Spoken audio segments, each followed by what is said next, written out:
Qochi.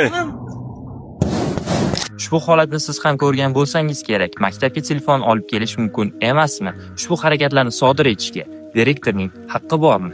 Diqqat qiling. O'zbekiston Respublikasi Vazirlar Mahkamasining 139-sonli qarori bilan tasdiqlangan nizomga ko'ra, maktab o'quvchilari telefon olib kelishga 100% haqli. Faqat maktab hududiga kirishda telefonlar ovozsiz rejimga qo'yilishi, dars jarayonlari boshlanganda esa telefonni o'chirib, portfel yoki sumkalariga solib qo'yishlari kerak. Zarurat tug'ilganda esa tanaffus vaqtida telefon orqali gaplashsangiz bo'ladi. Agar telefoningizni dars vaqtida olib qo'yadigan bo'lsa, uni dars tugagandan keyin albatta qaytarib berishlari kerak. Telefoningizni sindirishga yoki uni qaytarib bermaslikka o'qituvchingizning, hatto direktoringizning ham haqqi yo'q. Do'stlar, huquqlaringizni biling va uni talab qiling. Bu videoni barcha tanishlaringizga yuborib qo'ying. Menga obuna bo'lib qo'yishni ham unutmang.